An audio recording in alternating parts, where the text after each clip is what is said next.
Olá, tudo bem?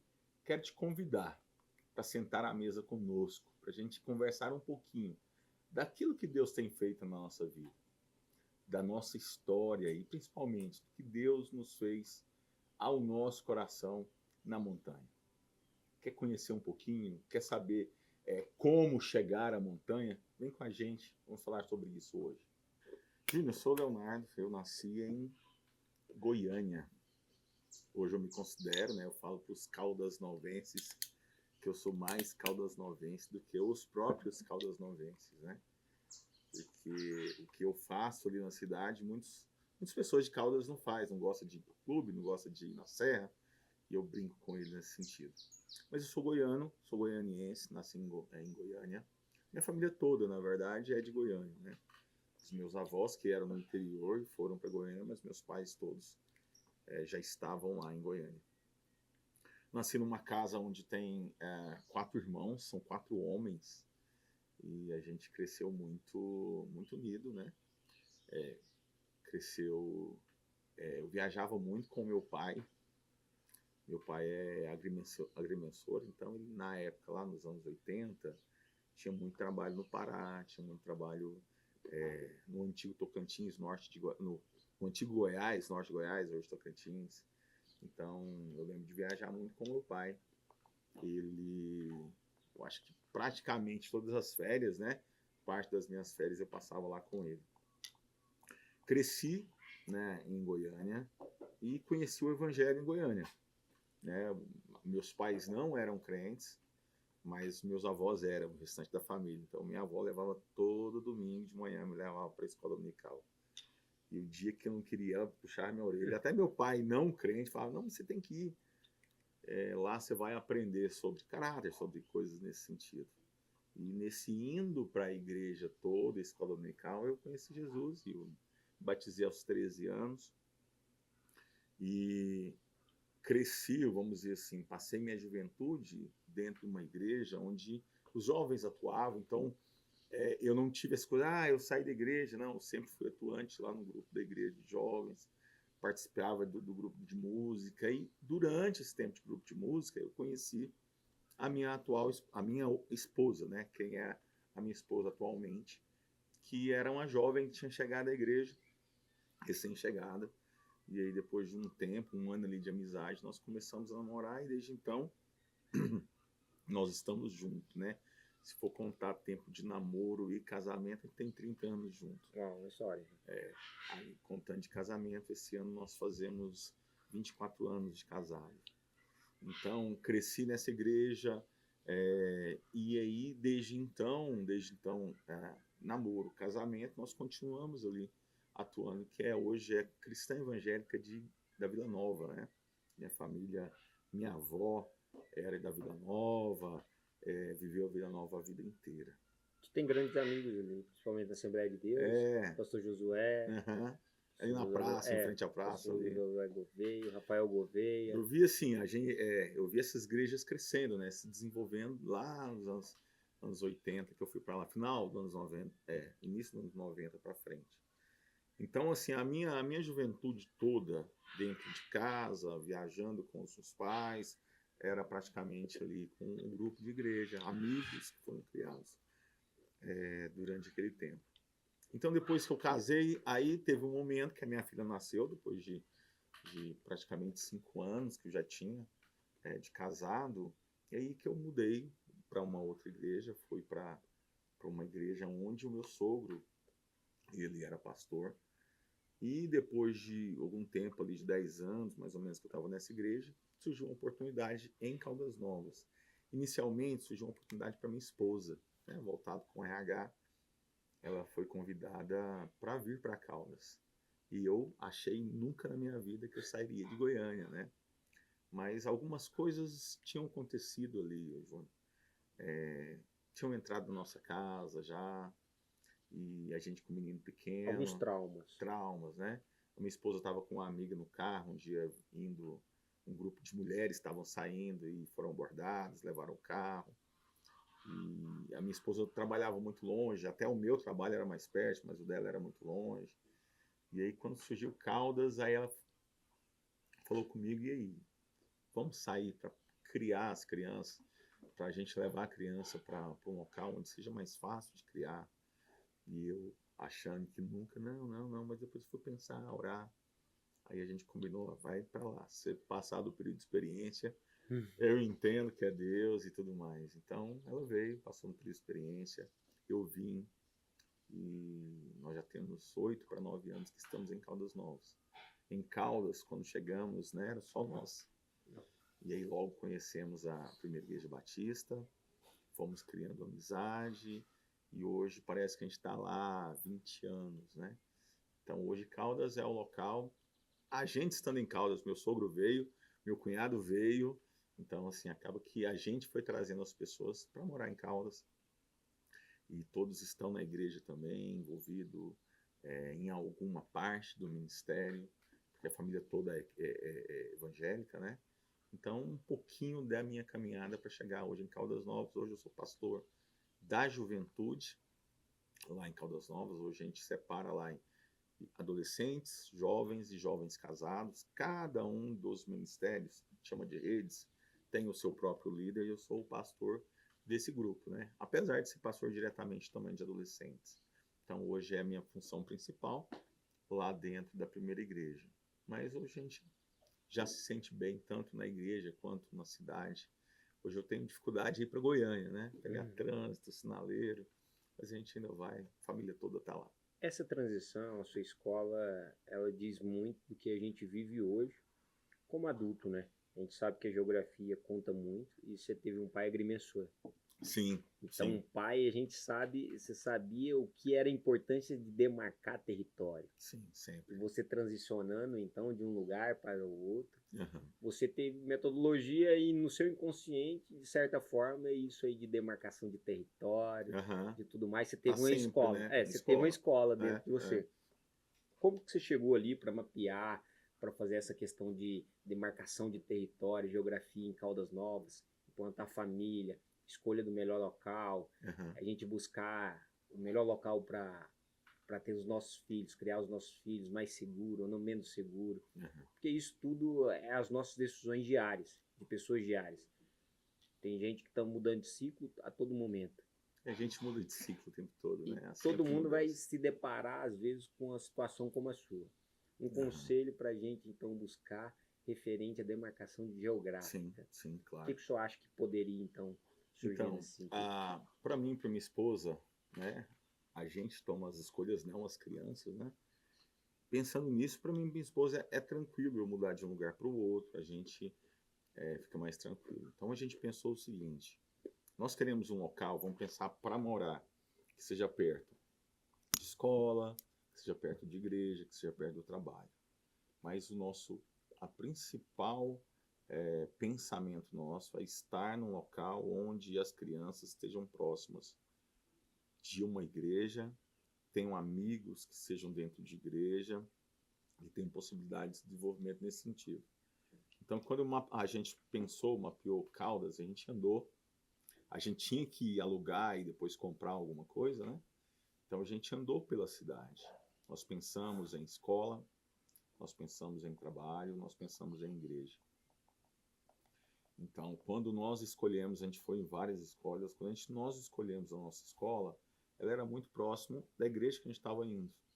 Então, para escolher um local, a gente andou por vários locais, mas a gente fechou, realmente, a gente achou um local, inclusive que era um condomínio fechado, a gente poderia sair. Uma das nossas preocupações era que agora os dois iam sair, não tinha mais mãe ou sogra ou alguém para cuidar de menino. E no fim nós encontramos um condomínio fechado, era praticamente uma rua, a 5 minutos, não dá nem 5 minutos, né? A 3 minutos da escola, a 4 minutos da igreja, a 5 minutos do serviço de cada um. Então a gente pensou muito nessa triangulação, né? E como a gente poderia fazer para a criança ficar segura e num ambiente próximo de amigos que poderia ajudá-los, que seriam influência para eles nesse sentido. Hoje você trabalha com grandes desafios. Primeiramente, recursos humanos. Sim. Onde eu acho que é o recurso que mais tem valor no nosso dia a dia, mais escasso. Pessoas, né? o mais escasso e aquele que te alavanca ou te torna mais difícil a sua caminhada. Uhum. O JB fala o seguinte, que se você tem um grande sonho e não tem as pessoas certas à sua volta, então você tem um pesadelo e não um sonho. Boa. Então, queria que você me falasse um pouco da sua vivência de recursos humanos, o que a gente pode gerir isso aí, como que a atualidade hoje, o que veio transicionando do passado para hoje, quais são as ferramentas que a gente tem hoje para melhorar esses recursos humanos, potencializar eles, enriquecer. A gente sabe que tem pessoas que são fundamentais em todo tipo de estrutura. A gente como que potencializa isso? Tem um conselho que eu carrego isso, foi um amigo, um grande irmão que eu trago, Daniel Betinho, ele falou assim, Pantaleão, você tem que aprender, ao longo da minha caminhada de empresário e tudo mais, o que eu aprendi? Que a gente tem que bonificar os bons.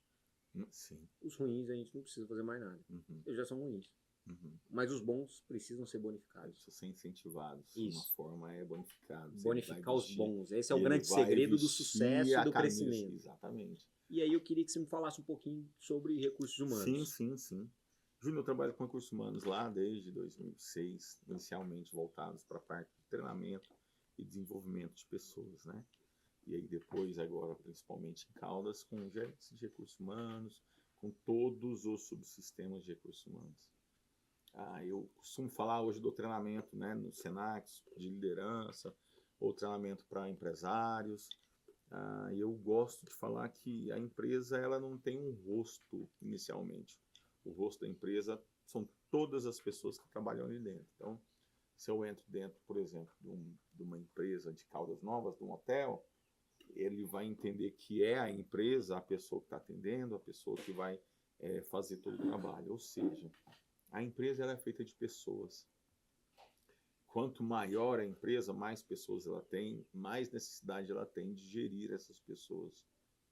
Porque o resultado que eu tenho, claro, tem a parte estratégica, né, do dono, tem a parte estratégica do diretor, mas aquele operacional é que vai fazer acontecer a parte estratégica. Então, há sim uma necessidade de gerir bem esses recursos. Como você falou, de bonificar, de motivar, de treinar, de ensinar, de ter com ele incentivos que mostrem para ele a importância dele na empresa, o porquê que ele tem que fazer aquilo. E quando ele faz aquilo, ele tem a sua bonificação, ele tem o seu reconhecimento. Então, eu entendo hoje o recurso humano como em algumas empresas de Caldas que são menores, né? Ela não tem uma parte de recursos humanos. Ela tem parte de departamento pessoal, até pelo tamanho, até pela estrutura mesmo que tem. Mas, mesmo não tendo uma área de recursos humanos, o importante é ela olhar para aquelas pessoas das empresas como pessoas que podem ser desenvolvidas, pessoas que podem ser incentivadas, pessoas que podem ser motivadas, porque são elas que vão trazer o resultado geral daquela empresa. Se eu consigo treiná-las, motivá-las, se eu consigo fazer com que elas entendam qual é a missão, qual é a visão daquela empresa, que ele faz parte daquela caminhada, eu tenho uma, eu tenho duas, eu tenho várias pessoas caminhando comigo. A gente caminha junto, né? A gente caminha aqui como família. Claro que vamos separar a empresa e que a gente está falando com família. A empresa deveria trabalhar dessa mesma forma, um ajudando o outro, porque o resultado de um interfere no resultado do outro. E quando a empresa ganha, todo mundo ganha. E para chegar, e para ganhar, e para fazer, a gente precisa de pessoas. E o que eu tenho percebido, né? Não sei para cá, mas o que eu tenho percebido nessa mudança geracional. As pessoas, essa nova geração, tem menos foco. Aí vamos entrar na tecnologia, celular, geração Z e tudo mais, né? Hoje a gente percebe que as pessoas já não têm aquela como é que posso ter? Ela tem uma inconstância, ela não tem aquela constância mais de eu tô contigo, vou ficar no dia difícil, no dia da chuva, num dia. Estabilidade. Lealdade, às vezes. A lealdade não existe mais. A lealdade não existe mais. Então, desde da última geração, que está no mercado, aí vamos pensar em 18, da turma de entre 2000 e 2010, e vai vai potencializar essa coisa na turma de 2010 para frente, na nova geração, que é uma geração que ela não tem fidelidade, ela é inconstante, a hora que o negócio aperta, ela sai. Você acha que tem a ver com pertencimento, alguma coisa nesse sentido? Sim, também. Não Ela, aprofundar raízes? ela não tem raiz, ela pensa muito. Essa geração ela pensa muito no presente, ela não tem igual a minha geração. Eu fui criado assim, você pensar lá no seu futuro, o que você vai fazer para conquistar, se deixar algum legado, se conquistar alguma coisa. Essa geração de hoje ela pensa no presente. O que eu faço hoje? Aproveitar hoje. Ah, mas se você gastar tudo hoje? Não, e amanhã a gente faz de novo. Então ela não tem essa visão. Então, na hora que as coisas apertam na empresa ou apertam no trabalho, ela meio que vai buscar outra coisa que a ajude. Eu vejo, por exemplo, adolescentes. Os adolescentes que eu trabalho, aí entra filhos, amigos e tudo mais, me falam assim, eu quero aprender a tocar violão. Beleza, então vou colocar você numa aula e daqui a algum tempo... Não, eles querem aprender no mesmo dia. Hoje, para agora. Eu lembro de uma pessoa que falou, vou aprender violão. Aí, a hora que cheguei mais tarde lá, encontrei com ela, e ela brava, porque ela não tinha aprendido no mesmo dia, a música que ela queria. Aí eu falei, não, sabe o que você precisa fazer? Não quero que você me fala, porque você vai falar para eu treinar. Então, assim, ela tem essa dificuldade com gastar tempo em alguma coisa, em ter um processo definido. Parece que é como um fast food, né? Fomos acostumados com fast food, então o sanduíche tem que sair na hora, os relacionamentos têm que ser na hora, o crescimento dentro da empresa, essa motivação de incentivar tem que ser na hora. Elas têm dificuldade de passar pelo processo. Como tratar isso? Porque faz parte de uma saúde mental também, emocional. Emocional, né? Por quê? Porque se a gente tem uma ansiedade, prejudica. Se a gente tem uma depressão, também são prejudiciais. E esse imediatismo, a gente cada dia mais tem ferramentas que nos dão recursos e nos equipam para as tarefas mais diversas estarem em poucos segundos na nossa mão. Sim. Você usa IA, principalmente, ela faz o que a gente faria em 3, 4 horas, em questão de 20 segundos, 30 segundos, ela tem potencial de nos entregar o resultado que a gente gastaria 3, 4, 5 horas, a não se falar dias. Uhum. Mas, então, isso é bom, mas nos traz um desequilíbrio emocional. O que o senhor acha que é o ponto da balança para a gente equilibrar? Aproveitar os recursos, não deixar de usar eles, Sim. a disponibilidade, mas também cuidar e zelar, proteger o nosso emocional. Então, eu vejo hoje o IA não tem jeito de você barrar. Antigamente, lá no começo do IA, não, vamos barrar e tal, ela vai tomar nosso lugar. Hoje o IA a gente tem que saber lidar com ela, saber mandar nela. Faz isso, vai me ajudar no meu trabalho. Faz isso. Ou seja, a gente precisa aproveitar essa tecnologia que chegou, de forma que vai ajudar o fazendeiro, vai ajudar o bancário, vai ajudar o empresário.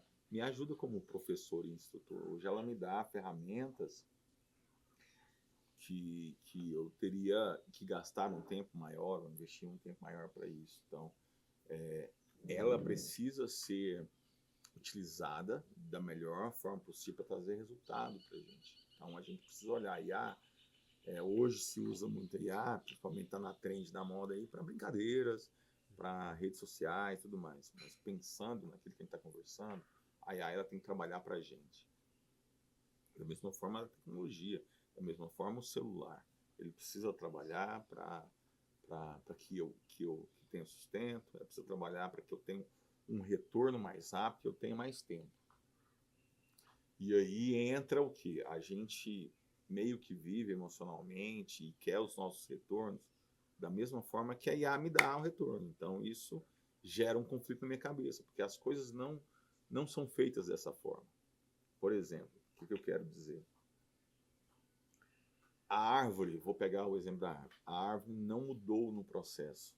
Chegou tecnologia, chegou tudo, ela continua tendo o mesmo tempo de crescimento.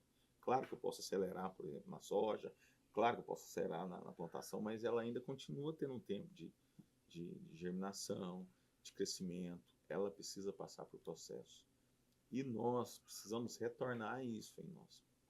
Por exemplo, eu preciso ter um tempo em casa com filhos que eu vou conquistar meus filhos, não porque eu levei presente para ele um dia, mas durante germinação, crescimento, Fantástico. amadurecimento, isso.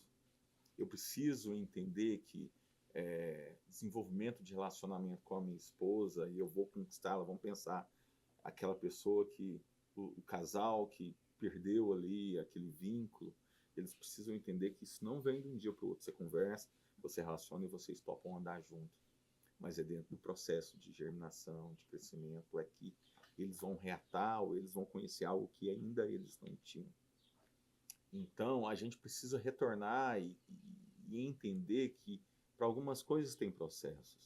Então, voltando à inteligência artificial e à tecnologia, a gente precisa usar ela no tempo dela, para que nos dê mais tempo para usar as coisas nos relacionamentos. Vamos pensar em empresa.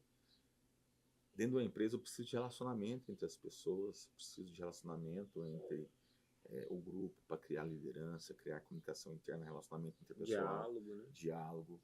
Então, isso, ele não constrói, você não constrói um valor de uma empresa, você não constrói uma cultura de uma empresa com o IA.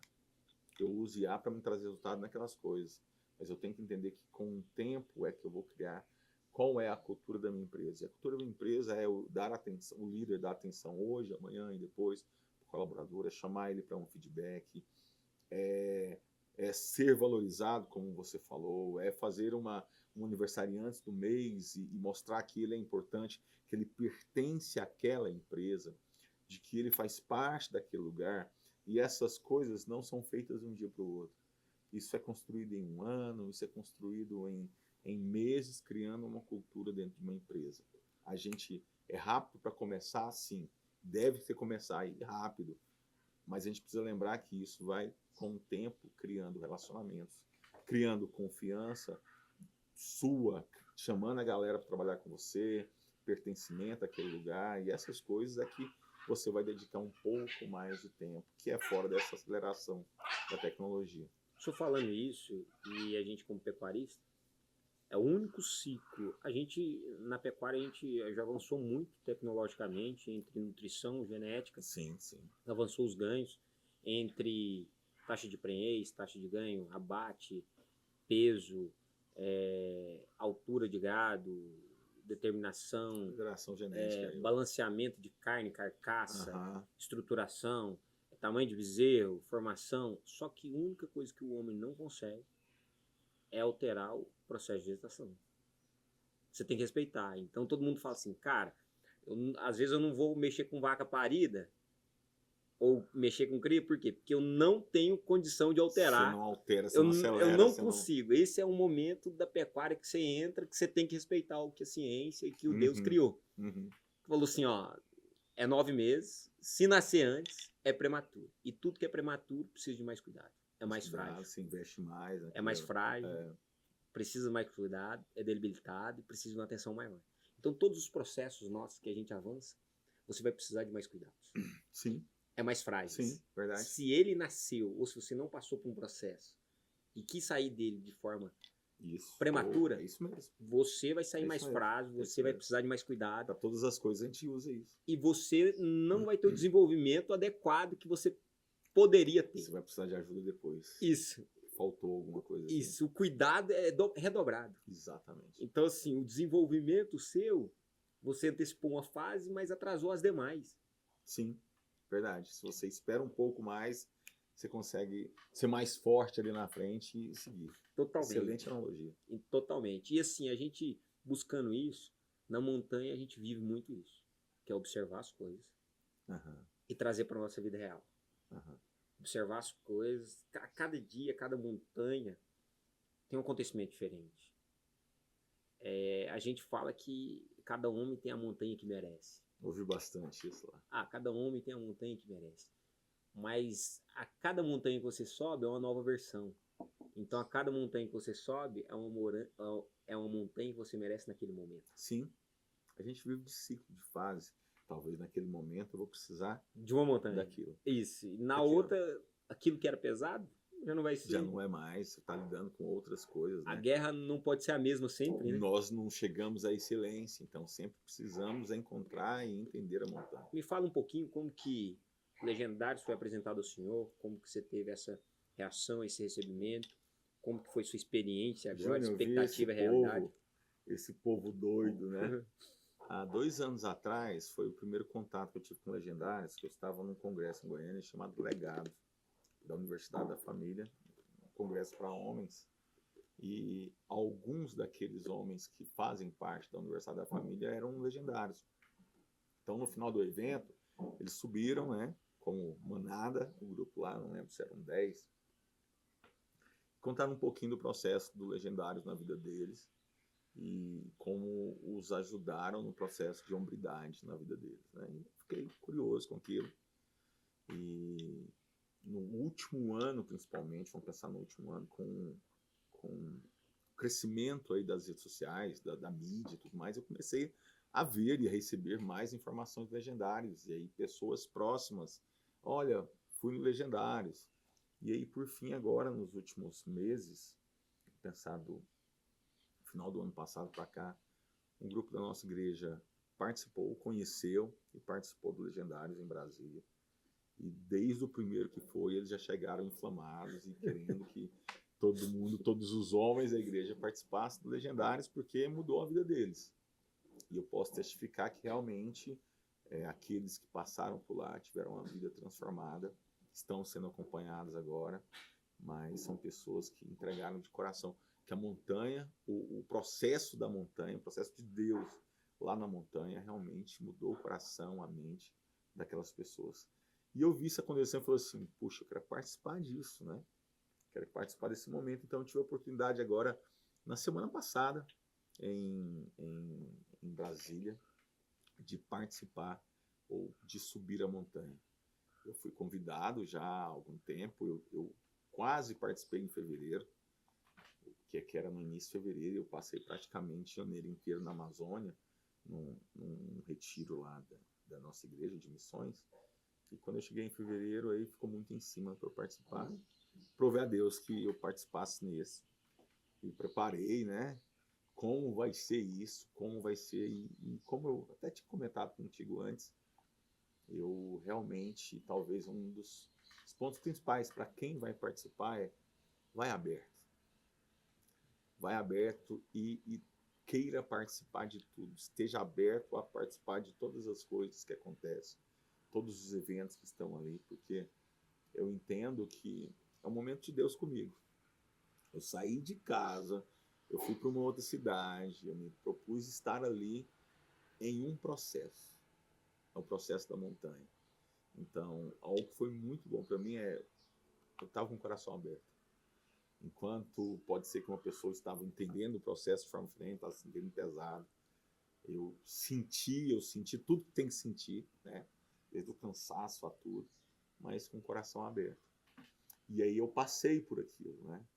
E o interessante é que uma semana antes eu já comecei a numerar alguns pontos. Pô, Deus podia falar comigo nisso. Nossa, isso aqui eu tô precisando, né? E lá eu Tem seu checklist. Fiz um checklist, né, daquilo que seria. Segue a lista, Deus. Segue a lista. Eu fiz a minha lista, né? Não às vezes de pedido de alguma coisa, coisa era, mas de pontualidades. Pontualidade, confronta, coloca. E Deus falou comigo. Deus falou comigo durante aquele processo. E a cada dia ou a cada período eram coisas diferentes. Mexia, que apertava, que esmagava, que mostrava. Tá vendo? Tô falando contigo. É isso que eu quero de você. E o interessante para mim é que podia parecer que eu não precisava estar ali, né? Porque eu lido com homens, apesar de ser pastor de jovens, eu comecei lá na igreja como pastor de homens.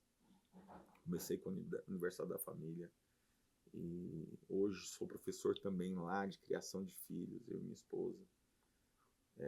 Também é uma outra coisa. Então, se eu fosse pensar, se eu não tivesse com o meu coração aberto, eu poderia chegar lá com esse orgulho de que, pô, eu trabalho com homens, né?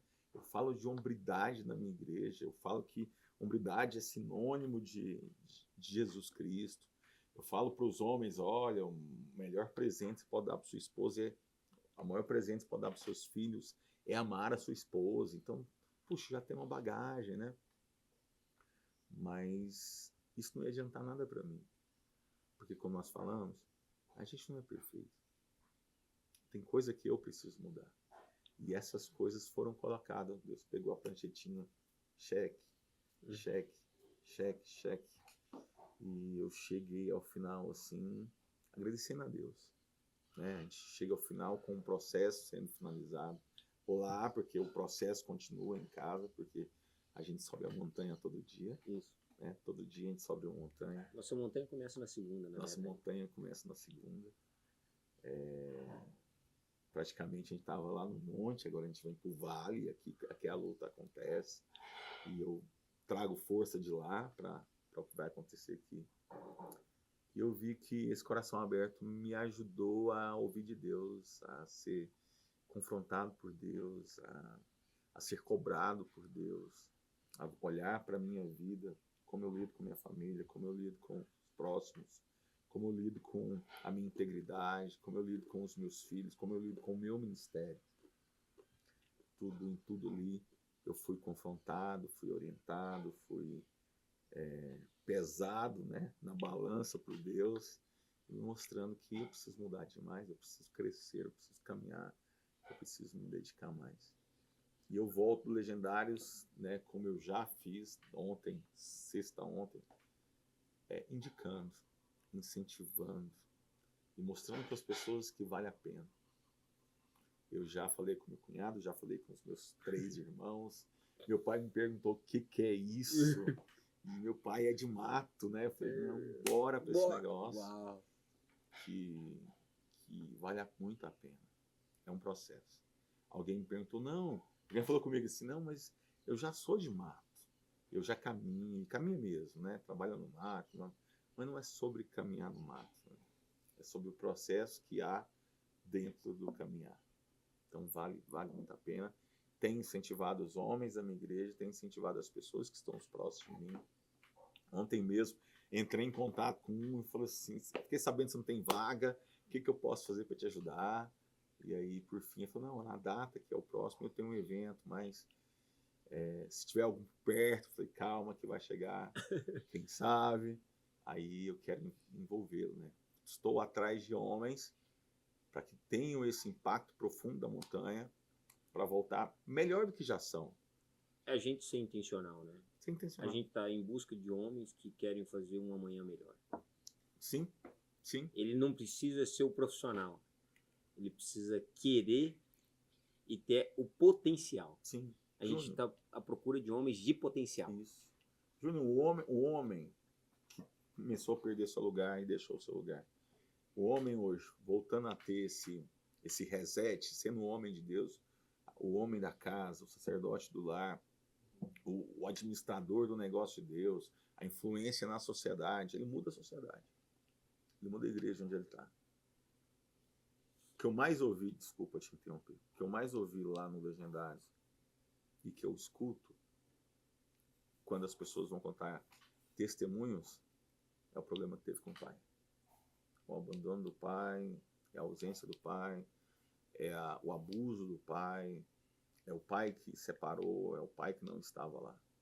Imagina se eu tenho pais hoje que dão atenção aos seus filhos. Eu não tenho um pai, eu tenho uma geração de homens que vão honrar a Deus, honrar a sua família, honrar a sociedade. A gente precisa quebrar esse ciclo de pais que começaram a sair de casa e que pararam de trabalhar e a mulher teve que, por obrigação, ir lá e começar a trabalhar e cuidar dos filhos. Eu preciso dos pais de volta, cuidando dos filhos junto com a esposa, sendo a referência masculina que esses homens precisam. Os homens da casa, os homens de Deus. Uau. Pastorzão, aí queria que você me falasse um pouco desses homens que voltam e o que eles representam na igreja local. Porque a gente tem diversas igrejas que participam. A gente tem ateus, tem católicos, temos evangélicos, temos espíritas, diversas religiões ali que encontramos e somos todos iguais. Homens iguais na montanha. Diferentes classes, cor, raça, cultura. Tudo igual. Somos todos iguais. Somos todos iguais. Isso Passamos por tudo igualmente. é o grande segredo das coisas ali. Somos todos com igualdade. Quando eles voltam, como que eles voltam para a comunidade local? Antes de conhecer, né, Legendários, eu fiquei impressionado com esses homens que voltaram. Porque dentre os que foram, tinham pessoas que já eram atuantes da igreja de alguma forma, né? Só além de ir, ele já fazia alguma coisa. Mas aqueles que ainda não atuavam em alguma coisa, eu fiquei impressionado como eles voltaram. Eles voltaram pedindo, eu quero trabalhar, eu preciso fazer alguma coisa. Eu não posso ficar parado, eu tenho que trabalhar.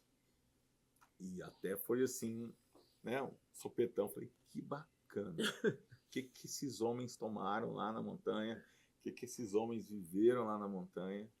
Porque todos eles voltaram dizendo pra gente que precisa, não é assim, eu quero, eu preciso trabalhar.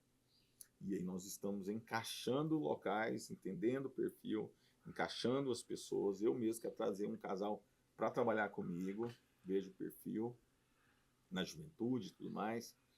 E eu percebi isso. A pessoa volta mudada, com o coração em Deus, com a família mudada, com relacionamento com Deus, com a família, com filhos mudado, e traz isso para dentro da igreja. Então, você que vai mandar, né? Você que vai mandar a gente seu, saiba que quando ele voltar, você já tem alguma coisa para fazer. Porque ele vai voltar com sede de trabalhar para Deus. Então, assim, o que eu percebi desses homens foi mudança de coração mesmo, de largar bebida, de largar cigarro, uma coisa que é difícil. Começou na montanha, né? O cuidado com a família e filhos, começou a dedicar mais para os filhos. E na igreja, essa sede de não ser apenas um ouvinte de culto, mas um participante. Então, eu chego na igreja, né, a gente tem grupo de voluntariado na igreja. E um dos locais que nós temos voluntariado é no estacionamento. Estacionamento é uma das peças fundamentais da igreja. Em que sentido? Durante a celebração. Porque, puxa, você está deixando um bem seu ali para a gente cuidar. E são bens caros que estão deixando lá. Então, e naquele momento que a pessoa está deixando o carro, é o início do nosso acolhimento na nossa igreja, porque ali ele recebe um sorriso, ele recebe um abraço, ele recebe uma indicação com educação, uma instrução. Então, ele tem esse papel. E tem. Só que, se a gente for pensar de forma carnal da vida, não aparece. Se é uma pessoa que não aparece, aparece quem está lá no palco. Né? Mas o que eu vi de legendário no estacionamento, toda semana que eu chego tem 1 ou 2 legendários no estacionamento. Então eu percebo assim que para esse povo eles querem servir, independente se é no palco ou se é atrás do palco, bastidor. Ele quer fazer a vontade de Deus. Esse é o DNA, né? Esse é. É o DNA. Não tem jeito. E o servir é sobre você não estar satisfeito para o outro estar alegre. Exatamente. É você sacrificar a sua alegria para proporcionar a alegria do próximo. Exatamente. De outras palavras, eu falo para os adolescentes, a gente está aqui para servir o outro. Eu vou fazer de tudo para servir o outro. Inclusive, talvez não tá bom para mim, mas eu quero que você fique bom para você. É isso aí. A gente quer que aquelas pessoas se sintam tão bem, que elas estejam tão bem no culto, que Deus vai atravessá-las com o amor dele. Agora, se eu recebo uma cara fechada no estacionamento, ela vai chegar fechada no culto. Pode ser o melhor louvor, talvez a pessoa tá fechada, né? Mas ela tá recebendo os legendários, nossa, lá no estacionamento. Um abraço, um sorriso, uma indicação. Se o senhor pudesse me falar quem é o Léo antes da montanha e o Léo pós-montanha, quem seria? Júnior, o Léo antes da montanha é uma pessoa procrastinadora. Uma das coisas que eu fui anotando e que Deus falou comigo foi isso. Quando tem que fazer alguma coisa muito séria ou continuar com alguma coisa, eu tenho essa dificuldade, eu tinha essa dificuldade. E aí estou trabalhando ela em mim para que ela não seja uma dificuldade mais para mim. seja de começar alguma coisa com o pique todo aí, lá na frente dar uma recuada, ou seja, de tem que fazer, tem que resolver alguma coisa, bora fazer. Não vou deixando 1 dia, 2 dias, 3 dias, 4 dias. E lá na frente, quando o negócio já não é a prioridade, ela vira uma emergência, é que faz isso. Então, eu posso dizer isso. Léo, depois da montanha, é essa pessoa que está assumindo, vai assumir tudo que tem que fazer como homem. Eu tive várias experiências, né, João? Mas uma que talvez todos tenham, mas ela mexeu muito comigo, em determinado momento da montanha, eu pensei assim, eu não consigo carregar mais do que eu tenho. Eu tinha a minha coisa para carregar e houve necessidade de carregar outras coisas, de caminhar ajudando outras pessoas. E eu pensei, puxa, eu já tenho o meu, já é difícil para mim. Só que Deus está falando com você, né? E aquelas pessoas ao redor sendo voz de Deus. E uma coisa que você vai ouvir muito, né? Quem está assistindo é que o top ele é espiritual. E eu comecei a pensar, puxa, não diz respeito à minha força física. Porque se fosse pela minha força física, talvez eu tinha parado. Eu tinha desistido. Não desistir de voltar para casa, mas eu não faria tudo na velocidade que eu fiz, tudo naquela perfeição que eu fiz dentro das minhas realidades. E aí eu topei fazer o que tinha que fazer. E alguém, na caminhada, alguém falou assim, olha, louva que vai mais, chega mais rápido, né? Eu falei, chega mais rápido, nem sei onde que é a chegada.